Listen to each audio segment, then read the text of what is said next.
começando mais um episódio do Roundcast, o seu melhor podcast feito por médicos para todos. Para quem não me conhece, eu sou o Sami Chitayati, sou o seu host. Eu sou médico, cirurgião, urologista de formação. Estou ao lado aqui do meu co-host, Ogi Brito, que é estudante de medicina e, segundo ele, por causa desse episódio, ele decidiu que vai ser pediatra. Ogi, bem-vindo aí, mais uma vez, na gravação. É isso mesmo? É pediatria? Pô, vamos ver, né? Vamos ver aqui se nossa convidada consegue me convencer que vai ser complicado, hein? E Ogi, eu tava pensando aqui, todo episódio a gente começa fazendo uma suspense do tema, só que o tema já está escrito na thumb do episódio. Caramba, então não tem suspense nenhum, né? Não adianta nada eu ficar aqui fazendo, enchendo linguiça, né? Se todo mundo já sabe do que vai ser. O cara já clica e já sabe do que vai falar. Às vezes até escolhe lá, né? Já sabe. E isso é um erro. Se você escolhe o podcast que você quer assistir, você tá perdendo muito, porque tem muito podcast bom que você tá deixando de clicar. Isso é verdade. Principalmente dos assuntos que você não passa na sua cabeça, né? Que você pode se interessar, que você pode aprender uma coisa nova. É aí onde está o verdadeiro conhecimento produtivo, não é verdade? Exatamente. Então, vocês, como já viram, não é mais suspense nenhum. Hoje nós vamos falar sobre pediatria na sala de parto. O que é isso aí que nós estávamos conversando? E o nosso produtor aqui, camisa 10, Bruno Rangel, falou, mas tem pediatra mesmo no parto? Tem pediatra no parto. E para que serve o pediatra? Qual a diferença dele para o médico obstetra? Qual a diferença para a doula? Para o médico anestesiologista, né? Que alguns já até perguntaram se é médico, se não é, né? A doutora Ana, que veio aqui, já gravou com a gente também, veio falar um pouquinho sobre isso. No episódio lá atrás, qual que era o número hoje? Você lembra? Não me lembro, sabe? Eu veio falar de dor crônica, né? Então esse também tá muito legal, depois dá uma conferida. E aqui, para falar sobre esse tema tão importante e tão interessante, nós estamos com a doutora Vanessa Prevedelo. Ela que é médica formada pela Unigran Rio, pediatra com residência médica pelo Hospital Universitário Pedro Ernesto, da UERJ, né, Universidade Estadual do Rio de Janeiro, título de especialista em pediatria pela Sociedade Brasileira de Pediatria e que concentra sua maior atuação prática nas salas de parto com assistência ao recém-nascido. Vanessa, muito obrigado por ter dedicado o seu tempo aí a estar batendo esse papo com a gente. Um prazer te receber. Seja bem-vinda. É um prazer estar aqui, falando de um tema que eu gosto muito. Confesso para vocês que, quando eu entrei na faculdade, não era uma especialidade que estava na minha cabeça de fazer. Todo mundo que vive no meu dia a dia hoje me conhece na época da faculdade, fala, cara, lembra que você ia ser obstetra? Eu falo, lembro. Fui presidente de liga. Montava dia de preventivo para coletar preventivo, até que um dia fui eu para o internato de pediatria, de obstetrícia, e aí a criança nasceu e eu me dirigi para a criança.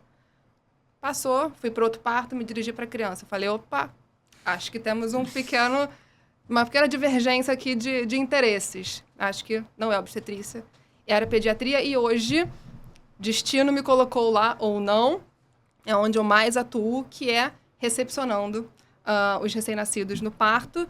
Mas também, hoje em dia, consigo dizer para vocês que meu trabalho, às vezes, começa até um pouquinho antes da sala de parto, conhecendo as famílias no que a gente chama hoje de consulta de pré-natal pediátrica, que é super nova no mercado. É uma recomendação da Sociedade Brasileira de Pediatria que se faça essa consulta. E a gente tem 2 cortes aqui de idade, né? Quando a gente vai medir o tempo de gestação da mulher, a gente tem gestação de risco, gestação de baixo risco. Então, as gestantes de baixo risco, a gente pede para ter essa consulta até 32, 34 semanas de gestação. E nas gestações de risco, um pouquinho antes, porque pode acontecer um parto prematuro. E aí, nessa consulta, a gente vai conversar sobre os riscos do bebê, como que é feita a recepção, explicar um pouquinho de reanimação, o que acontece se precisar reanimar o bebê, se precisar de uma UTI, o que vai fazer na UTI. Então, essa consulta de pré-natal hoje já é indicada pela sociedade e os obstetras já estão encaminhando para os seus pediatras essa consulta. E também acontece muito hoje em dia, pela facilidade da internet, de eu conhecer algumas famílias que eu não vou estar no parto, mas eu já introduzo esse assunto e as famílias voltam, às vezes, no pós-parto comigo, tendo parto com uma outra equipe, mas já conhecem um pouco do cenário do parto, já volto no pós-parto sabendo, olha, lembra que você falou comigo sobre esse assunto? Olha, precisou, fiquei mais tranquila, que eu já sabia como é que ia acontecer, cobrei os resultados dos exames certos. Então, hoje, é uma consulta que entrou no dia a dia do pediatra antes do bebê, de fato, se apresentar para o pediatra. Muito legal. Mas essa consulta, sim, se eu tiver filhos e tal, quando que seria o período ideal, a semana ideal da gravidez para poder procurar um pediatra e ter esse tipo de acompanhamento, ter essas informações? A gente sempre pede para ir no começo do terceiro trimestre, que é ali por volta de 32, 34 semanas, se a gravidez da mulher for de risco habitual, que a gente fala. Ah, não tenho uma diabetes gestacional, minha pressão tá boa, é um bebê só. Mas se tiver mais de um bebê ou outras intercorrências na gravidez, a gente pede para vir um pouquinho antes, com 30, 28 semanas, para a gente conversar. Porque se for ter um parto prematuro, se acontecer um parto prematuro, a mãe já está ciente, já conversou com o pediatra antes, já se preparou um pouquinho a mais para aquele evento. Isso é interessante que você falou, porque isso acontece muito, né? A gente estava até conversando antes. Às vezes a gente entra na faculdade com uma ideia pré-concebida de especialidade, de área de atuação que a gente quer seguir, e às vezes nem sabe direito como que é aquilo na prática, né? Tem uma visão, às vezes, romantizada, que vê só em filme, em série de TV, em rede social, ou conhece um médico que fala um pouquinho, mas o dia a dia você não conhece tanto. E durante a faculdade, principalmente no internato, né? Que para quem não sabe, são os 2 anos finais, é a parte prática, né? Vamos dizer assim, é o estágio pré você formar, né? Que você começa a ver no dia a dia, na prática. E aí, talvez, você chegou com uma ideia, eu quero participar ali do momento do parto, Exato. Mas você identificou mais com a parte dos cuidados do bebê, né? E não, assim, da mãe, no caso, sim, né? Sim. Da obstetrícia. E o que acontece também com a gente aqui no Brasil é que a gente tem a visão de série, de programa de televisão lá de fora. Né? Sim. E a gente trabalha no SUS. A gente trabalha em um outro cenário. Então, por mais que seja, você acerte a sua especialidade, esquece aquilo que você viu na televisão. Aquilo ali é falso. Por mais que seja programa do dia a dia, programa que mostra a realidade, que igual eu via alguns de midwife, de parto na Inglaterra. É realidade? Mas é realidade de lá, não é realidade daqui. Então, a gente começa a pensar de uma outra forma quando a gente vê a realidade do Brasil e, graças a Deus, me encontrei e entendi que era ali um meio do caminho do parto, o lugar que eu queria estar. Não necessariamente na assistência da mulher, mas também na sala de parto. Legal. E até aproveitando esse gancho, queria que você falasse um pouquinho aí para o pessoal quais são as principais atribuições do pediatra na sala de parto, como é que é essa assistência do recém-nascido, nos primeiros minutos ali de vida. O pessoal entender um pouco mais, que muita gente nem sabe, não viu ali o pediatra, né? E não sabe o que ele faz ali. Sim. Normalmente, quando a mulher engravida, a primeira coisa que ela tem na cabeça é preciso procurar o meu obstetra. Né? Cada vez mais, as mulheres estão ampliando um pouco esse conceito com preciso escolher a minha equipe. Eu preciso escolher quem vai estar comigo. Não só o obstetra, mas quem vai ser minha enfermeira obstétrica, quem vai ser minha doula, quem vai ser o pediatra que está na sala de parto. Então, ela começa a escolher a equipe. Né? Eu sempre converso nas consultas de pré-natal com as famílias o seguinte, que o papel do pediatra é chegar no hospital antes do bebê nascer, sempre que possível, eventualmente nasce no carro, acontece, mas chegar antes do bebê nascer e deixar tudo preparado para a reanimação neonatal. Tudo oxigênio funcionando, adrenalina diluída, tubo, laringoscópio, tudo testado para uma eventual necessidade. Porque a minha expectativa ali sempre é receber o bebê mal. Eu tenho que receber um bebê sem vida. Tem que estar com isso na minha cabeça. Eu não posso estar esperando receber um bebê que nasceu bem chorando rosinha. Porque se eu estiver sempre esperando isso, eu vou ser pega de calça riada. É verdade. Eu vou, entendeu? Eu sempre preciso estar esperando um bebê que eu vou precisar entubar. Se eu sempre esperar esse bebê, eu estou preparada para qualquer situação. E não é raro de acontecer. Precisar, às vezes, só de um pouquinho de oxigênio, de 2 ciclos de oxigênio, mas eu não posso esperar e vê para mim na outra sala se está funcionando, pega para mim na farmácia, porque nesse meio tempo o bebê está sofrendo. E sofrimento fetal, o sofrimento do bebê, na verdade, é falta de oxigênio no cérebro. Isso faz lesão irreversível. Pode não dar lesão ali naquele momento, mas às vezes lá quando a criança é grande, 7, 8 anos de idade, você vai ver uma dificuldade de aprendizado, uma hiperatividade, um déficit de atenção. Você busca o histórico da criança, tem um sofrimento lá, um Apgar 4, 3, você falou, opa, aqui, ó, faltou oxigênio, talvez nessa área do cérebro. E Hoje em dia, a UTI neonatal tenta reverter isso. Tá? Existem uns protocolos que a gente chama hoje em dia de protocolo de hipotermia terapêutica, que a gente tenta diminuir o sofrimento fetal do cérebro do bebê que sofreu asfixia no parto, que teve falta de oxigênio. Então, a gente diminui o metabolismo, mantém o bebê resfriado. Depois de alguns dias, a gente volta o metabolismo do bebê com a temperatura normal. E a gente está vendo bons resultados com isso. Diminuição boa, assim, de bebês com sequelas permanentes de asfixia neonatal. Muito E, legal. Vanessa, por que isso costuma acontecer, assim? Bebê, você falou, você às vezes precisa estar preparado para reanimar, e aí, pelo que eu peguei, a maior causa de necessidade de reanimação é por hipóxia, né? Sim. Por deficiência de conseguir o oxigênio adequado para todo o organismo. E por que isso costuma acontecer? Tem algum fator de risco que a gente consegue já se preparar antes do parto? Como que funciona isso na prática? A gente tem que levar sempre desde o pré-natal. Um pré-natal bem feito, uma equipe bem estabelecida, menor necessidade de intervenção, né? Quanto mais intervenção a gente vai colocando no parto, a gente vai colocando risco em cima de risco para o bebê. Então, isso eu também converso no pré-natal, que quanto mais tarde a mãe, obviamente, que deseja parir, que quer ter um parto vaginal, quanto mais tarde ela internar, né, com parto já avançado, menos tempo dentro do hospital, menos chance de analgesia, menos chance de necessitar de medicação para acelerar as contrações. A gente sabe que o ambiente hospitalar é um ambiente que traz ansiedade para a mãe. Então, isso muda a fisiologia do parto. Às vezes, em casa, estava engrenando muito bem o parto, entrou no hospital, o parto dá uma caída. Então, internar o quanto antes. Às vezes, posicionamento do bebê errado na pelve. Às vezes, o cordão desce antes do bebê, faz um prolapso. É um motivo para a gente interromper imediatamente aquele trabalho de parto.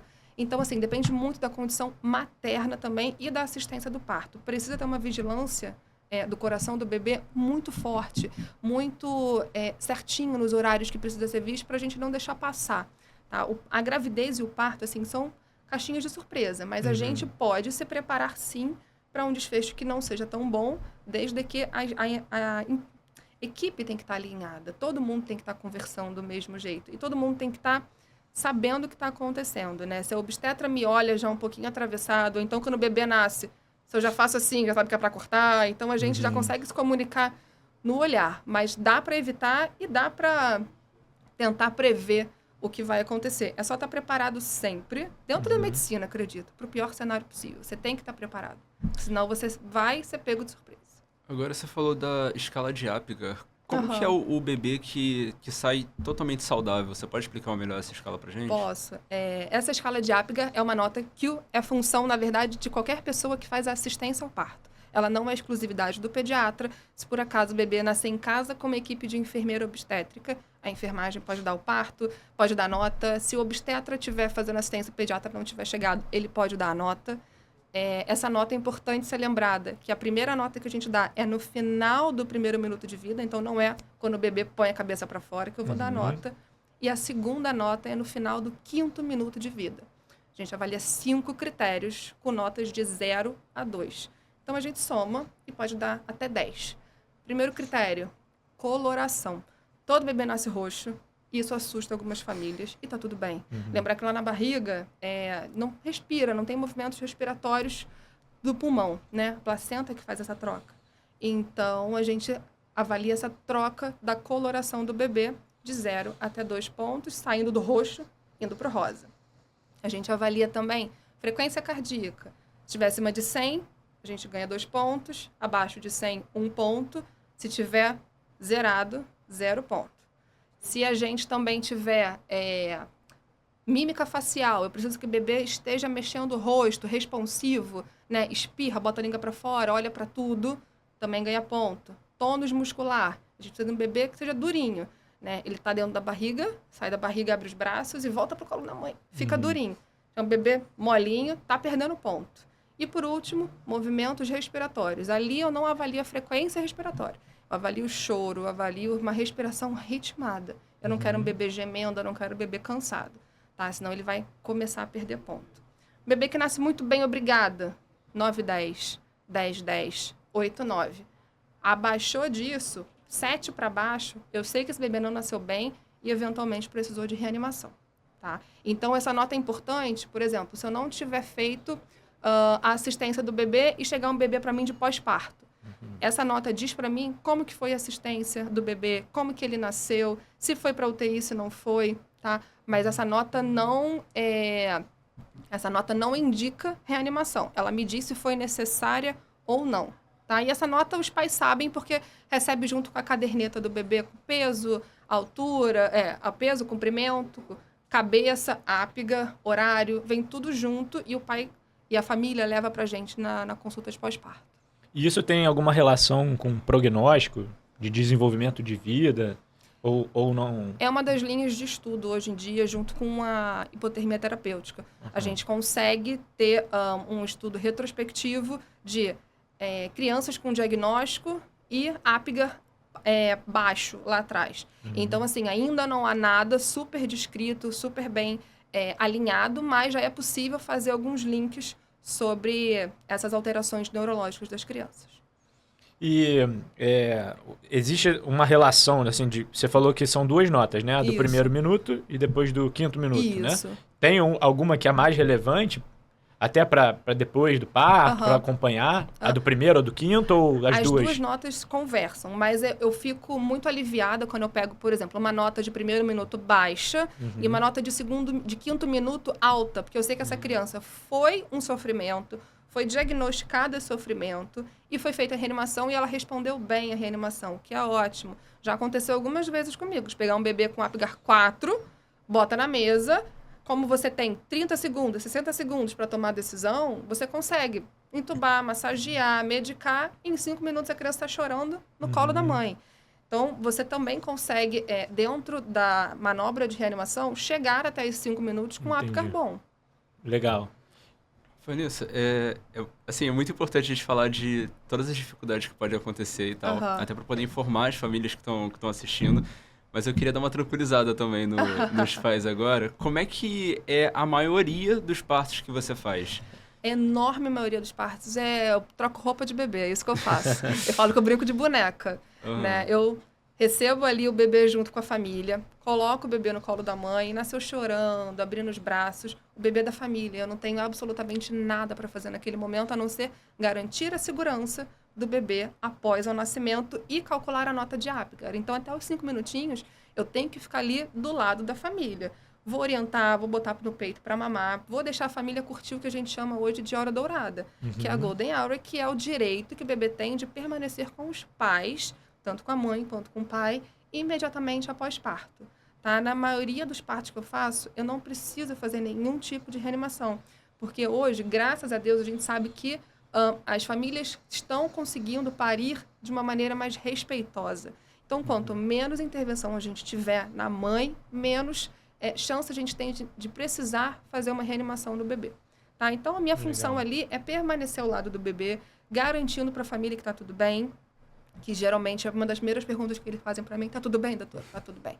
Fica aí, vamos mamar, vamos fazer a vitamina K no bebê, no colo da mãe, que é o anti-hemorrágico que a gente faz para evitar alguns sangramentos no bebê, principalmente de sistema nervoso central, e fica ali com o clampeamento tardio do cordão, não vou cortar cordão umbilical nenhum, e 1 hora depois eu volto para a sala para conversar com os pais, para pedir autorização para examinar a criança, e mesmo assim, esse exame sempre feito na sala de parto. Eu não tiro o bebê dali para nada.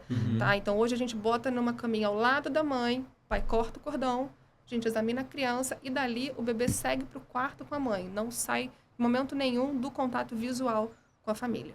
Isso é importante, esse comentário foi muito pertinente do Ogi, porque aqui parece que tudo é crítica, né? E na verdade não é. Mas justamente por a grande maioria das vezes não precisar de nenhuma intervenção, é que a gente precisa estar preparado. Sim. Porque senão a gente relaxa, acostuma e acha que nunca vai dar nada. E é aí que, nessas horas, que é igual o cinto de segurança, né? A gente vai dirigir, não bato carro, nunca bati carro e tal. Não vou usar cinto não, até o dia que você precisar.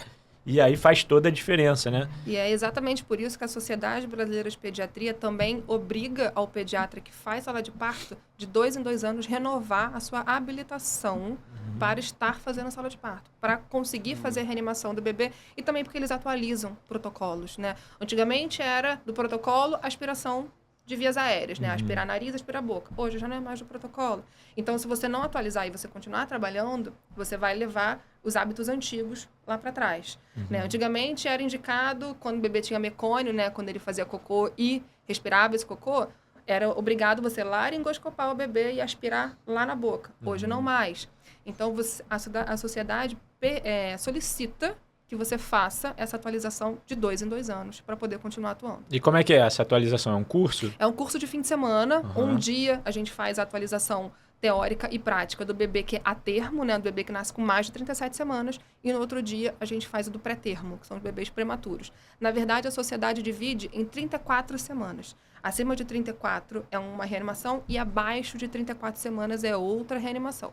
Legal. Vanessa, você estava aí até comentando sobre essa humanização do parto, né? E existe até hoje esse termo, né, de parto humanizado, e que algumas pessoas têm um tipo de conotação e tal. E eu queria que você falasse principalmente para os papais e mamães que estão escutando, ou futuros, né, que estão interessados, o que do seu ponto de vista como pediatra, pensando na segurança, na saúde do bebê, o que está adequado dentro da visão do parto humanizado? O que você acha que já correu um risco que não vale a pena? Do ponto de vista mesmo médico aqui, né? Eu acho que a humanização, assim, ela é um cuidado. A humanização é um respeito, né? Mas esse respeito tem que ser com segurança, né? Então, eu acho que você escolher uma boa equipe, você parir com pessoas que são capacitadas para aquilo e você ser permitido ter os seus desejos acolhidos, né? Eu costumo dizer que a humanização não é sofrimento, a humanização não é dor, a humanização é entender que o processo não é fácil, que o processo é doloroso, mas que ele vai passar e que ele tem um objetivo final, que é ter um bebê saudável em casa. Eu sempre converso com os pais. Qual é o nosso objetivo final? Ter um bebê saudável em casa. Então, isso é que a gente vai brigar junto, a gente vai chegar nesse caminho junto. E esse caminho começa com uma boa escolha de uma equipe. Né? É você entender que é importante você escolher uma equipe, mas não é importante, talvez, fazer um enxoval lá fora. Comprar um super carrinho de bebê que custa 3, 4 mil reais e que você vai usar um dia para perceber que aquilo é um trambolho dentro da sua casa. Então, botar algumas prioridades na sua vida e entender que a prioridade ali naquele momento é você ser respeitada, é você escolher uma equipe que vai te respeitar nas suas decisões. Isso, para mim, é o conceito de humanização. Essa programação de parto fora do ambiente hospitalar, você acha que dá para fazer, pensando do ponto de vista de segurança? Precisa do pediatra, não precisa? O CREMERG proíbe, né, a gente o médico de assistir parto domiciliar. Conheço equipes de enfermeiras que são excelentes, que fazem parte do parto domiciliar. Elas também são capacitadas para reanimação neonatal até certo ponto, obviamente, né? Até porque a gente tem a lei do ato médico que impede eles de fazerem algumas coisas. Mas parto domiciliar também tem regras. Você precisa morar até tantos quilômetros do hospital, você precisa ter tantas enfermeiras a seu dispor, você tem que ser um pré-natal de baixo risco. Então, você precisa cumprir algumas exigências para conseguir parir em casa com segurança. É a realidade de muitas famílias hoje em dia, inclusive muitas famílias que me procuram no pré-natal pediátrico para conversar sobre isso também. Em São Paulo é diferente. Em São Paulo permitem a presença de médicos em casa. Eu consigo entender os dois lados. Eu consigo entender o médico que vai em casa, a obrigação do médico não ir em casa e a obrigação do médico ir. Eu consigo entender os dois. Mas, pessoalmente, acho que melhor, mais seguro para ir dentro do hospital. Porque eu vejo situações de que em casa, talvez, não teria um desfecho tão positivo. Mas se a gente pensar que o parto em casa, ele tem menos intervenção, ele é de uma grávida que não tem risco, a chance do bebê precisar de ajuda é bem baixa. Certo. E essa questão da analgesia, pré-parto, ela interfere em alguma coisa que você vê na prática de como o bebê nasce e o desfecho disso para o bebê? Interfere sim. A gente tem que lembrar que é uma droga, né? Ela tem uma ação na mãe e a mãe está conectada com o bebê com a placenta. Então, a gente pode ter alterações do batimento cardíaco do bebê. e lembrar que toda a viabilidade da continuação do trabalho de parto, então a gente manter aquele trabalho de parto via vaginal, ela é feita com a ausculta do coração do bebê. Então, se eu tiver grandes variações, se eu tiver uma bradicardia importante ou uma taquicardia importante, isso pode caracterizar um sofrimento, principalmente numa equipe que não sabe manejar, que não sabe entender um pouquinho da fisiologia do que está acontecendo, né? A gente pode, sim, levar a desfechos ruins para o bebê. E uma coisa importante também, que eu sempre converso com as gestantes, é que a analgesia de parto, ela não está ali para tirar a sua dor, né? Você não vai parir sem dor, não existe parir sem dor. Mas a gente talvez consiga fazer você ter um descanso, às vezes 30 horas de trabalho de parto, a gente entende a mulher que pede analgesia para descansar. Mas essa mulher também tem que entender que toda ação tem uma reação. Ela pedir analgesia pode levar ela a ter um sofrimento fetal, pode levá-la a precisar de outras medicações para voltar a fazer uma contração efetiva para o bebê nascer. E aí é aquilo que a gente estava falando, de botar uma intercorrência em cima da outra e acabar levando para um bebê que não nasça tão bem assim. Aí, eu sabia disso? Com certeza não. Eu também não sabia, não. É bom a gente aprender aqui, né? E o mais legal é que você tinha comentado assim, às vezes a família olha pra gente, vê o bebê saindo roxinho e tal, e fica preocupado. Cara, eu como interno, eu ficava preocupado. Porque a gente acompanha a sala de parto, a gente fica lá, tipo, quietinho no canto olhando, né? Mas toda criança que eu saía, eu ficava assim, cara, essa criança daí não tá legal. Exato. E o senso comum é assim, né? Bebê tem que nascer chorando, gritando pro seu ouvido ultrassado. Rosa. Primeiro a gente acha que não vai sair nunca, né? Primeiro você acha que vai ficar impactado ali tem isso. no canal vaginal. Você fala, não vai sair, não tem como. Aí do nada a criança sai e fala, tá, saiu, mas agora ele tá roxo, não tá bem. E não, tá chorando, acho que vai ficar bem. Daqui a pouco tá a mãe indo embora pro quarto com o bebê. Isso é comum, Mas né? é isso, é comum. E você tem, tipo, dicas para as famílias, tanto nesse momento, ou então depois? Tem alguma coisa para poder aliviar? Porque é um momento de muita tensão. Sim. Eu acho que a principal dica é estudar. Estudar, ter conhecimento. Eu acho que o conhecimento te blinda de algumas coisas, faz você ficar mais tranquilo, entender o processo em si.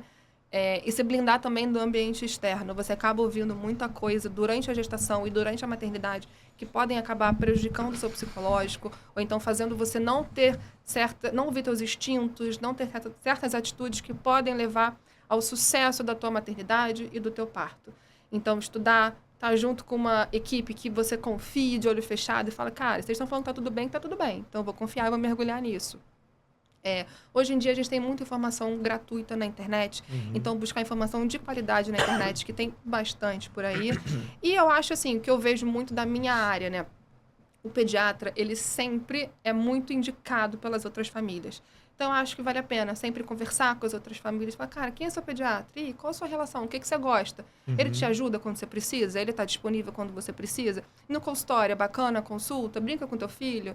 Como é que é essa relação? Então, eu acho que é isso. É se blindar com informações boas, se amparar em quem já passou por isso, buscar essas experiências para conseguir ter o desfecho que você imagina, que você quer para o teu parto, para o teu filho, para o crescimento do teu filho. Por isso até da consulta pré-parto que você comentou, né? Sim. Que já você conheceu o pediatra antes, já criar vínculo, né? Com certeza, sim. As famílias que eu faço a consulta de pré-natal e que eu acompanho no parto, elas sempre relatam isso. Elas falam, cara, Vanessa, dá um alívio quando você chega no parto. Primeiro que eu sei que tá acabando, porque geralmente me chamam já num período quase de nascimento do bebê. Então é um alívio psicológico, porque, putz, tá acabando. E eu sei que a Vanessa chegou também, vai ficar tudo certo.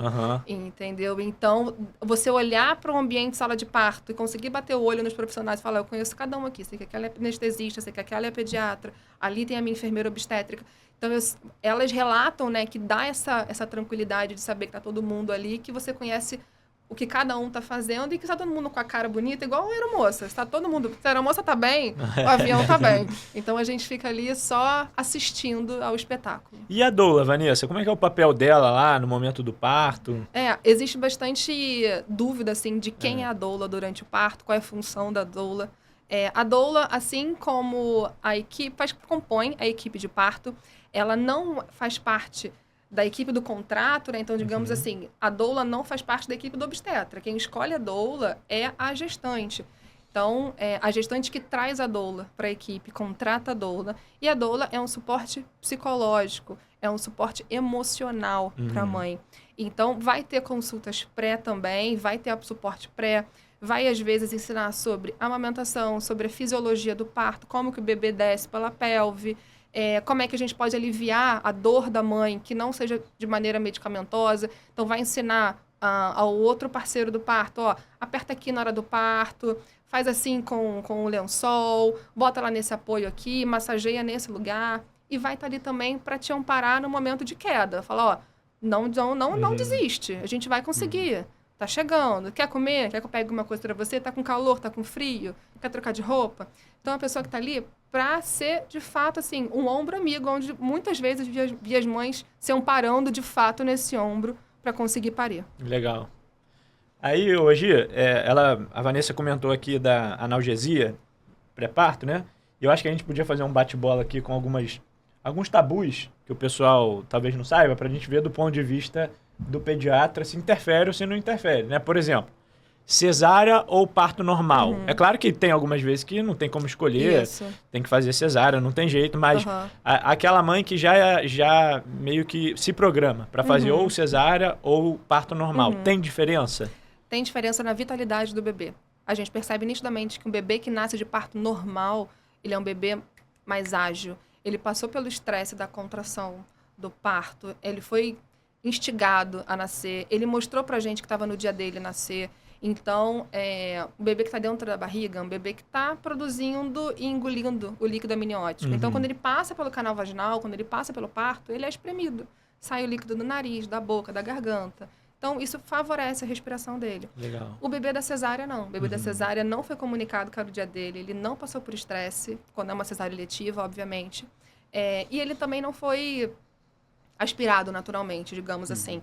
Né? Então, às vezes, é um bebê que tem um pouco mais de dificuldade para mamar, tá com a barriga cheia de líquido amniótico, pode ter um desconforto respiratório, porque esse estresse matura o pulmão mais rápido, avisa o pulmão, ó, tá contigo, vai ter que respirar. O bebê que passou pela cesárea, ele não foi comunicado, não era o dia dele, ele falou, não estava sabendo que era hoje, meu dia. Mas a gente, eventualmente, precisa fazer mais suporte no bebê da cesárea do que no bebê de parto normal. Tá? E existe também uma entidade dentro da neonatologia chamada de taquipneia transitória. Né? Os bebês que nascem de cesárea têm muito mais taquipneia transitória, que é o bebê que fica com desconforto durante os 2 primeiros dias após o parto. E, obviamente, se nascer com desconforto, eu não posso mandar para o quarto. Ou mando para o berçário, ou eu mando para a UTI neonatal, para ficar de observação. E isso, às vezes, só pela via de parto. E gemelar, quando tem gêmeos? Já fiz gêmeos de parto vaginal. Já fiz, já tive essa honra de ver 2 bebês nascendo, com diferenças grandes de hora, assim, 40, 50 minutos entre um bebê e outro. Exatamente. Então, não é contraindicado. É óbvio que algumas diretrizes conversam sobre a posição do primeiro bebê, né? Se o primeiro bebê tiver pélvico, não tem como, porque tem maior chance, enfim, de ter desfechos desfavoráveis, mas não é impossível, tá? Mais que 2 é sempre cesárea, mas 2 dá para parir. Mas tem alguma peculiaridade quando você sabe que só ter 2 pediatras? 2 pediatras. Mas para o bebê em si, eu sei que é alto risco, né? Isso, por ser gemelar, sempre sempre alto risco. Sempre. Mas no bebê você nota alguma diferença, assim, mais estrutural de quando ele nasce, de quando é gemelar? Às vezes a gente tem um bebê maior do que o outro, né? A gente costuma dizer, às vezes, que o G2 vai dar um pouquinho mais de trabalho do que o G1, tá? Mas eu já também presenciei outros momentos que eu falo, deixa eu pegar o G1, e aí eu me arrasava no G1 e o G2 nasceu super bem. Não tem como a gente prever, mas geralmente isso, é uma gestação de alto risco, pode parir por parto normal, dependendo da posição do bebê, e precisa de 2 pediatras, né? Eu não posso sozinha dar conta de 2 reanimações, caso seja necessário. Então, sempre 2 pediatras. Então, gestação gemelar já começa a ser mais caro desde o ultrassom. Você paga mais no ultrassom, você paga mais no pré-natal, vai pagar mais no parto, que são 2 pediatras. É bom que já vai se acostumando para a vida toda, né? Isso. Pagar mais caro na escola. Pelo menos é uma gestação só. E tem diferença para você do peso que vai nascer o bebê? Porque tem lá a classificação, né? O peso ou o tamanho, isso influencia alguma coisa? Influencia sim. A gente tem aqui 2 cortes, né? Para hospital particular, todo bebê que nasce com menos de 2 quilos, a gente precisa internar na UTI neonatal. Então, às vezes, gêmeos nascem de 37 semanas, mas aí o G2, sei lá, tem 1,990. a gente não tem segurança de mandar esse bebê para o quarto. Então, ele precisa ir para a UTI neonatal porque ele vai emagrecer, ele vai perder peso. Todo bebê perde ali uma média de 10% do peso de nascimento. Então, se eu tenho um bebê de 1.900 nascendo, ele vai parar para 1.700, e aí tem que esperar recuperar o peso para poder ir para casa. Né? E outra avaliação que a gente faz é uma avaliação de percentual. Se eu tenho um bebê de 38 semanas, nascendo com 4,5 kg, ele é um bebê super gordinho para a idade. Se eu for botar ele no gráfico de idade, ele é o que a gente chama de GIG, né? Que é grande para a idade gestacional. E esse bebê eu vou ter que ficar de olho nele, porque ele pode me dar problema no parto e pode me dar problema no quarto também, quando ele for para o alojamento conjunto, que pode fazer hipoglicemia bem rapidinho. E qual que dá mais trabalho? Que costuma dar mais? O GIG. grande ou o pequeno? O GIG? O Mais do GIG. que o PIG? Muito mais. Os PIGs são espertos. É Digamos mesmo? que os PIGs, eles estão sofrendo na barriga há mais tempo. Então, eles passaram por esse sofrimento. Eles têm uma adrenalina, um cortisol um pouquinho mais aumentado. O GIG não. O GIG tava lá comendo de boa, só engordando. E quando nasce, ele é meio mais difícil da gente lidar, digamos assim. Faz hipoglicemia ruim da gente trazer de volta. Porque, geralmente, o GIG... ele é filho de uma mãe diabética, né? Tratada ou não tratada. Geralmente, quando chega nisso, de 4,7 kg, 5 kg, que sai bastante reportagem falando, que bebê fofinho. Pra você, pro pediatra é só trabalho. É só coisa ruim que a gente pega. Então, é difícil a gente recuperar essa glicemia e muito certo da gente precisar internar esse bebê na UTI para começar a fazer recuperação de açúcar na veia dele. Isso porque, como a mãe diabética, e inclusive se desenvolver diabetes gestacional também, né? Sim, exatamente. Aí acaba sobrando mais açúcar no sangue da mãe, o bebê captura aquele açúcar e engorda bastante. O pâncreas dele está secretando insulina porque ele não é diabético. Aí e aí anaboliza, a gente cresce. corta o cordão umbilical e o pâncreas está lá. Só que aí cai o açúcar dele e ele não tem o açúcar para vir. A mãe ainda está produzindo colostro, o leite ainda não desceu, não teve apojadura, e aí faz hipoglicemia. O que o bebê tem de sintoma com hipoglicemia? Sonolência. Bebê sonolento mama? Não mama, que está sonolento. Se ele não mama, ele continua fazendo hipoglicemia. E a gente entra num ciclo vicioso. E aí, para eu tirar esse bebê do ciclo vicioso, ou eu complemento ele, ou eu interno ele na UTI neonatal, pego uma veia e flush de açúcar ele... acorda e chora. Então, peraí, esses bebês gigs, eles sempre vão ficar no quarto por um período pós-parto, né? No quarto não, no CTI, né? No Eles, UTI, não. eles podem ir pro quarto, a gente monitoriza a glicemia deles, e se ficar fazendo hipoglicemia que não resolve com dieta, né, está tentando complementar, não resolve, precisa ir para UTI, porque ele pode fazer crise convulsiva. Entendi. Tem alguma diferença entre menino e menina? Você vê assim na prática? É só fazer uma pequena estatística na UTI neonatal. Ah. Tem muito mais menino internado do que menina. É mesmo? E por quê? Tem alguma explicação? Cara, dizem que é genética, dizem que desde lá do espermatozoide, né, que o espermatozoide do menino, ele é mais rápido, mas ele morre mais cedo. O da menina é mais lento, mas é mais resistente. Sim. Né? Dizem que é isso, mas é estatística, assim. Com certeza a gente tem muito mais menino internado na UTI do que menina. Você costuma acompanhar os bebês que você faz assistência do parto depois?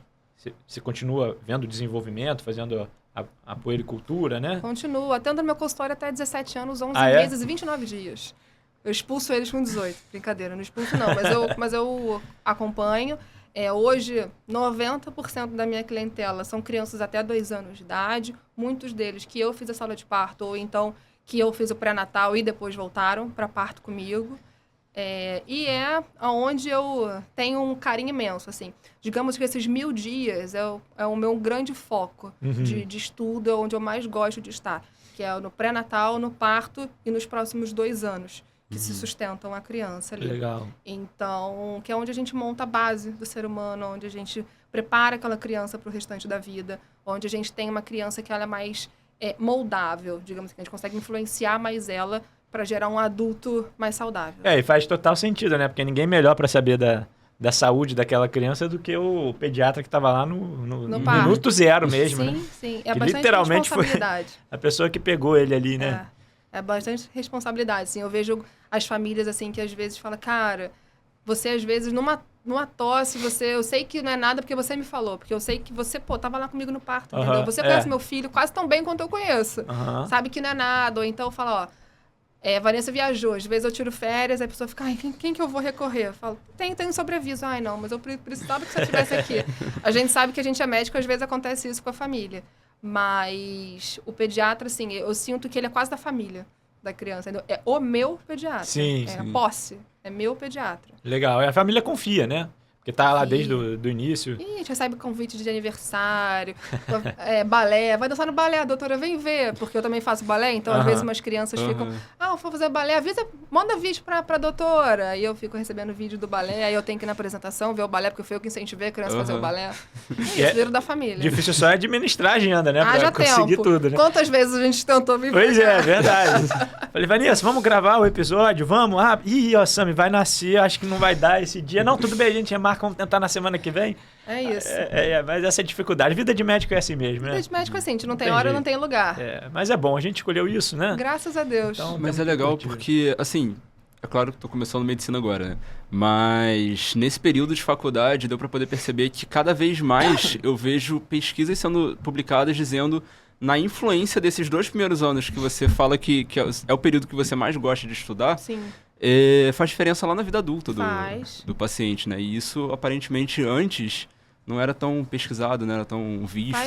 Faz muito. Assim, isso é uma conversa constante que eu tenho no Instagram com os meus pacientes, né? Porque eu sempre atualizo meus pacientes das mudanças e, às vezes, a família dos pacientes é muito restritiva. Os avós, os padrinhos. Falo, na minha época não era assim, engraçado, eu fiz e ninguém morreu. Aí você vai buscar as estatísticas e fala, morreu assim, aqui, ó, desnutrição infantil, diarreia, ou então os adultos lá na frente, com câncer, com hipertensão, com diabetes. É porque a gente está mudando agora essa geração, então a gente vai ver a mudança lá na frente. Mas ninguém fala que o suco de laranja-lima que você dava com 3 meses de idade para sua criança, hoje em dia, é o adulto que está diabético com 40 anos. Com 50 anos. Então, é isso, é tentar olhar aquela criança lá na frente. O meu objetivo é entregar com 18 anos para a clínica médica uma criança, uma ex-criança, um adolescente, um adulto, saudável. Falar, ó, fiz meu papel, daqui para frente é com você. Então, se a gente criar hábitos saudáveis desde pequeno, dificilmente a gente perde esses hábitos. Eu tenho um prazer enorme quando as mães falam para mim, cara, Vanessa, festa de 3 anos do meu filho, ele pegou um brigadeiro, mordeu, me devolveu e falou, não quero. E foi embora, entendeu? Porque não está acostumado com aquilo. Não é proibir, é no teu hábito. Se você não apresentar, ele não vai sentir falta. Se ele não sente falta, ele não quer, ele não tem interesse. Não é ficar escondendo, não é ficar, não pode porque não é de criança. Porque ele vai ficar instigado. Ele vai querer saber o que é. É não ter o hábito de comer na frente, é não ter em casa, é não comprar e deixar no armário escondido. É simplesmente não ter. E também entender que algumas coisas são da própria idade da criança, né? Até 1 ano de idade, hoje, na atualização que a gente tem da Sociedade Americana de Pediatria, não oferecer suco de fruta, não oferecer água de coco. Até 1 ano. Até 1 ano de idade. E isso é recente, isso é de 2019. Então, alguns pediatras ainda não se atualizaram e eu recebo, às vezes, no consultório essas atualizações, assim, esses pais procurando essa atualização. Então, é difícil, assim, transpassar essa barreira das famílias que tendem, o suquinho de laranja-lima com 3 meses. Aí eu, não, vamos adiar para 1 ano, guarda para 1 ano. E a gente tem que ir construindo esse novo pensamento da família. Não, já é difícil ensinar para a família que a amamentação é a melhor coisa do mundo. Super. Imagina o suco de melancia, sei lá, pode dar problema, entendeu? A amamentação é um período difícil em si, porque eu costumo falar para as minhas grávidas que elas se preparam muito para o parto, mas para o dia seguinte, não.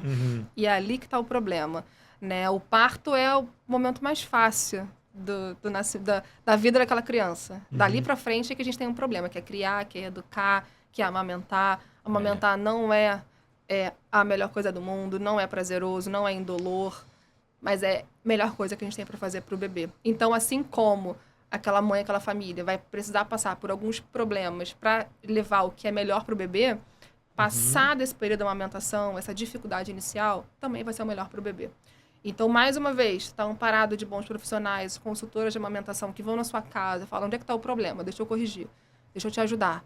Né? Então, desde o parto, ter essa equipe para saber para quem você vai gritar quando apertar o calo, para quem saber para onde ligar se tiver problema, saber que a gente tem bancos de leite no SUS maravilhosos, gratuitos para a gente procurar, a gente não precisa pagar por isso se a gente não puder pagar, e doar leite também, que é importantíssimo para os nossos prematuros da UTI neonatal.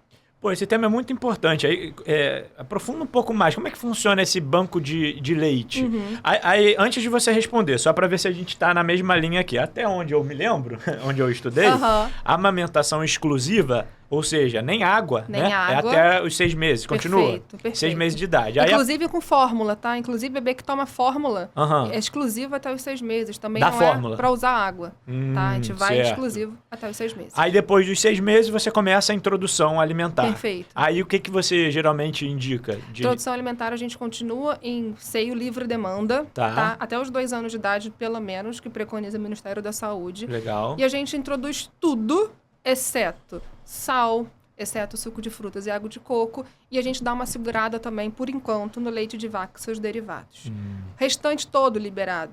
Vai comer todas as frutas, vai comer todas as proteínas. A fruta pode, só não pode é o suco de fruta. Exato. Porque a fruta, a gente vai comer o bagaço, a gente vai comer também o suco que está ali dentro, a frutose. Né? Se eu for fazer 200 ml de suco para uma criança, eu vou pegar 4, 5, 6 laranjas. Se eu der para ela 4, 5, 6 laranjas, ela não vai comer. É verdade. Né? Então, quando eu dou o suco, eu dou um aporte calórico e de açúcar muito grande para aquela criança e vicio o paladar dela. Então, ela não vai querer água, ela vai querer o que é o doce. E aí, a gente começa a engrenar a maquininha do vício do açúcar. Caraca, interessante isso. E eu tava lembrando, o Dr. Caio Augusto, que tava gravando aqui no episódio de jejum intermitente, falou exatamente isso. Da laranja, que é a diferença de você, por exemplo, pegar e chupar uma laranja, né? E tomar um suco de laranja. Pega um copo desse aqui, de suco de laranja... você usa 6 laranjas, né, para espremer, para fazer. Então é muito mais concentração da açúcar lá, da frutose lá que a laranja tem, né? Exato. E aí você faz esse paralelo pro bebê, olha como é que impacta. É muito maneiro. Impacta muito. E isso que é difícil de desconstruir um pouco na cabeça das pessoas, tá? E é claro, assim, que a gente está falando de um Brasil que tem 1 milhão de realidades, né? Então a gente sempre tem que adequar o que a gente está falando na realidade do nosso país, né? Hoje a gente está num grande polo, que é o Rio de Janeiro, dentro de um bairro que é um bairro AA, e a gente tem que falar também para as outras pessoas que fazem parte do nosso país, né? Mas em relação ao banco de leite, como é que isso funciona? As mães em casa recebem os vidrinhos para doação de leite e recebem as instruções de não pode estar com perfume, não pode estar com hidratante. Para doar, tem que estar com o cabelo preso, com uma redinha, tem que higienizar bem as mãos. O leite materno, ele passa dentro desse centro, né, de banco de leite por um processo de pasteurização que vai tirar, que vai testar esse leite para diversas doenças, que vai matar as bactérias que tiverem que sejam patológicas, né, e vai permitir que os bebês na UTI usufruam da qualidade do leite materno, né? Então, o que vale a pena a gente conversar aqui também é que no nosso país, na verdade, no mundo inteiro, é desaconselhado a amamentação cruzada, né? A gente não orienta isso. Então, eu não posso amamentar o filho da minha irmã. Por mais que eu saiba que eu não tenha doença, que a minha irmã não tem doença, não é aconselhado, porque pode acontecer de passar doenças. Nos anos 90, 80, muitas crianças ficaram doentes assim. Muitas crianças pegaram HIV assim. Então, a gente cuida hoje em dia dessas crianças. Então, a gente não aconselha que isso seja feito. Nem que, mas eu guardei o leite aqui no meu saquinho, no meu freezer, eu dei para minha vizinha para dar pro filho dela. Não, o seu leite é feito pro seu filho, o leite dela é feito pro filho dela. Quando a gente pega lá no banco de leite o leite para fazer o estudo molecular, vê quanto que tem de proteína, quanto que tem de gordura, a gente vê que os leites são completamente diferentes. O leite da mãe do prematuro, ele é muito mais calórico do que o leite da outra mãe, que não precisa engordar o filho dela. Então, o leite é proporcional para cada bebê. Eu falo isso para as mães, eu falo, a fórmula que está lá na farmácia, ela é feita para todo mundo. Agora, o leite que você faz é para a demanda do teu filho, a coloração muda, seu filho fica doente, tomar vacina, ele é mais grosso se precisar engordar mais. Tá no verão, ele vai ficar mais líquido porque tem que hidratar mais o bebê. Então, ele é vivo, ele é mutável para a necessidade do teu filho. Pô, muito legal isso. E aí, Vanessa, antes que a gente vá chegando no nosso finalzinho, que o tempo já tá aproximando, né? O meu amigo Ogi aqui vai ficar muito chateado se eu não te perguntar quais são as dicas que você daria para quem tá igual o nosso amigo aqui, que tá terminando a faculdade e que quer fazer pediatria, que tá tentado a seguir a carreira que você escolheu. O que você sugeriria? Como é que é o dia a dia? O que você pode falar mais para essa galera aí? Cara, o dia a dia do pediatra ele é muito amplo, tá? Às vezes a gente acha que é só consultório, mas não. Assim, emergência pediátrica é um mundo muito grande. Assim como a clínica médica do adulto, né? O pediatra ele tem todas as especializações possíveis. Você ainda pode se tornar um especialista dentro da área. Você pode fazer gastropediatria, você pode fazer cardio, pode fazer infecto. Então, é um mundo muito grande. Você pode virar um intensivista e trabalhar dentro de um CTI de criança grande. Pode virar um neonatologista e tratar de prematuros. Pode fazer sala de parto e ficar no consultório. É imenso. A dica que eu dou sempre é se ampare em pessoas que você se orgulha, que você se espelha. Vai atrás da pessoa, bate na porta dela. A gente sabe que o médico não nega apoio. Se você for lá e bater na porta do falar, cara, eu quero aprender, me ensina. Eu falo, ensino, senta aqui, vamos aprender. Eu vou te ensinar. Já levei interno para trabalhar comigo em sala de parto, quando eu trabalhava no SUS. Tenho um plano para conversar, para estruturar, para conversar com os estudantes de medicina, de pediatria, para levar alguns tópicos que eu não aprendi na residência, que eu tive que sentar para estudar, para levar para dentro do meu consultório, que eu acho que as residências falham nisso, né? No como vai ser a sua vida pós-residência. Eles dão uma base ali de como você vai sobreviver no mercado. Mas para você escalar isso e viver num lugar que não te ensinaram, é difícil você trilhar isso sozinho. Então, você pegar uma pessoa que está aonde você quer chegar, ir nela e falar, cara, como você chegou aí? Me ajuda? Ajuda, vem cá, segura minha mão que eu vou te levar. E foi assim que fizeram comigo minha vida inteira. Perfeito. E eu não vou negar nunca se alguém um dia fizer isso comigo e falar, mas é óbvio que a gente faz isso com quem a gente vê que está interessado, que quer fazer. Exatamente. Porque a gente também não vai ficar com um pouco de tempo que a gente tem livre com uma pessoa que não está interessada. Então, é isso. Eu sempre acho que a gente tem que estar 2 passos à frente da faculdade. Eu fiz isso, Sami fez isso. A gente sempre esteve 2, 3 passos à frente do que a gente precisava estar. Verdade. Para hoje a gente está onde é que está. Então, a gente precisa enxergar na população essa pessoa que está fazendo igual a gente e falar, vem cá que eu vou te ensinar como é que eu cheguei. E, cara, isso aí é a mais pura verdade. Você falando, é exatamente isso. Assim, o que mais tem é médico bem intencionado, bom padrão, que tem didática, que tá doido para ensinar, para passar adiante. Porque, como você falou, é uma via de mão dupla. Sim. Você passa, mas você te ajuda também a se desenvolver muito mais, né? A melhor forma de você, inclusive, aprender é ensinando, né? Então, na verdade, para o médico que está passando o conhecimento adiante, ele está se beneficiando demais daquilo, né? Te obriga a se atualizar, a ver como é que estão as outras dinâmicas, né? Como é que as coisas estão acontecendo. E esse papo furado a gente cansa de escutar, né? Ah, mas a faculdade não me dá isso. Ah, porque não sei o quê. E aí, quando você entende que você é o protagonista do teu... Você que está construindo, né? É claro, nós estamos falando dentro desse contexto. Todo mundo aqui, estudante de medicina, está dentro da faculdade. Tem acesso lá aos hospitais. Ah, mas o meu internato é ruim, tal. Mas e aí o que você fez? Sim. Você correu atrás? É ruim, então usa o teu tempo livre, que tá ruim, para colar em alguém que você vê, que você quer se espelhar, e vai lá, pô. Eu duvido que alguém não vai ter oportunidade, né, de se desenvolver. Isso é muito real. No 6º período da faculdade, eu conheci uma pessoa incrível que me ensinou pediatria até o 12º período. E foi comigo, assim, eu dei plantão todos os sábados. Do 6º período ao 12º. Eu não tinha sábado, eu não tinha vida. E aí que tá, aí você vê, quem quer pagar esse preço, né? Ninguém quer pagar. Exato. 7 da manhã, 7 da noite, eu tava dentro do hospital, ganhando o quê? Conhecimento. Exatamente. Era isso que eu ganhava, conhecimento. E meu marido fala isso, ele fala, cara... A galera hoje vem e não faz ideia, né, cara, do que a gente fazia lá atrás. Dos sábados que eu te levava pro plantão, que você dava plantão, às vezes, na maternidade, sabe, de madrugada, um sábado, uma sexta de madrugada, para tentar aprender, porque o médico pegou um extra, você queria estar junto. Então é isso, é tentar sempre estar junto das pessoas que você se espelha, porque lá na frente, daqui a 3 anos, daqui a 1 ano, você é colega dele. Exato. Vocês podem ser sócios, você nunca sabe o dia de amanhã. Exatamente. Você pode ser patrão dessa pessoa. Então, você precisa demonstrar desde sempre um interesse fora da curva. E o pessoal já está olhando desde a faculdade, né? Desde a faculdade. Desde o internato. Porque tem muito interno que acha assim, não, sou café com leite, aqui ninguém vai saber, dá um migué aqui. Não, as pessoas já estão de olho. Então, Residente, então, então. você se queimar numa residência, é o resto da carreira. E medicina é um ovo, né? Uma bolha. E pediatria, cara, assim, falando agora um pouquinho da minha área, né? Os meus pacientes, eles internam nos hospitais onde meus staffs são donos, são staffs de lá. Então, eles me ligam: oi, Vanessa, tudo bem? Estou com um paciente seu assim, assim, assado. Então, me dá um conforto também saber que tem o colega que eu conheço lá, mas eu quero que ele olhe pra mim do mesmo jeito e fala: putz, que bom que é paciente da Vanessa. Eu sei que tá bem, eu sei que não veio à toa pra emergência, eu sei que tá sendo bem conduzido. Então, é isso, assim, a sua carreira começa lá no primeiro período. Perfeito. Tá? E ainda te falo mais, assim, eu fiz 4 anos de cursinho pré-vestibular.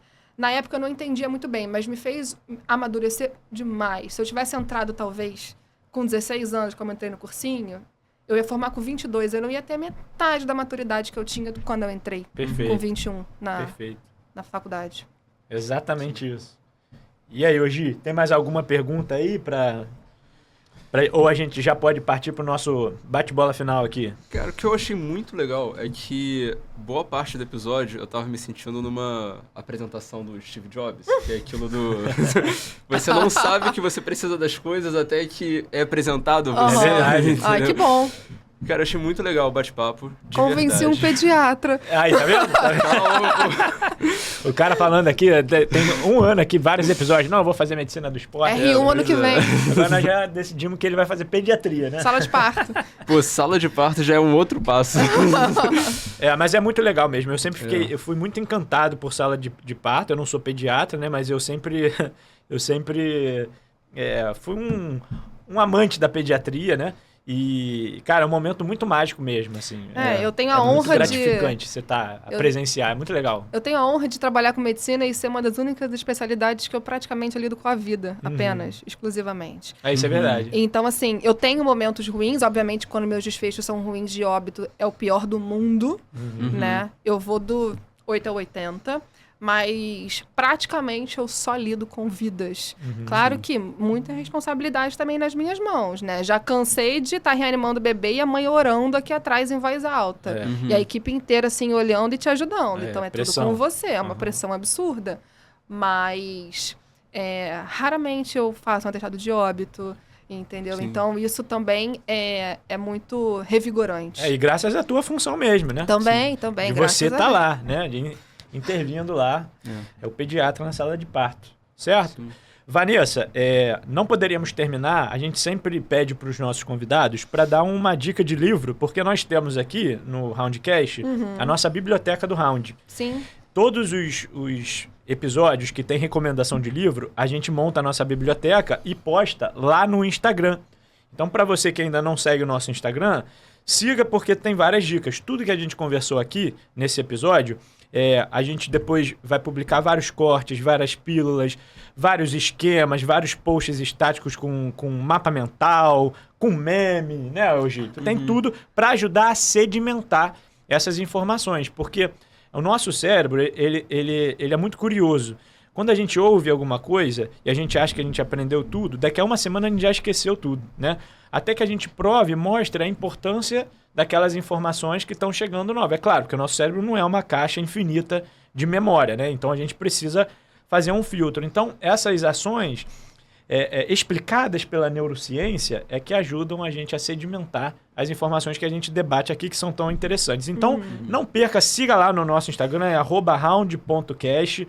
Nossos canais lá no YouTube, no Spotify, tem em formato de áudio, em vídeo, nas duas plataformas. Tem os cortes para você ver em 10 minutos, todo dia lá de manhã, tem um episódio completo. Então, siga e ajude a gente compartilhando, curtindo os vídeos. Manda no grupo de família, no grupo de WhatsApp da Pelada de domingo, no grupo da faculdade. Manda para todo mundo, porque ajuda, como diz nosso amigo Lucas, né, na batalha do algoritmo, que ela é forte, né? Ajuda a gente a dar continuidade nesse trabalho aqui que tem sido tão interessante. Então, E além disso, Sami, se você, assim como eu, não sabia que tinha tanta coisa assim do universo da pediatria na sala de parto, e conhece algum papai, alguma mamãe, alguém que vai ter um filho agora, cara, você precisa mandar esse episódio. Manda esse episódio, exatamente. E não só isso, você precisa seguir a doutora Vanessa.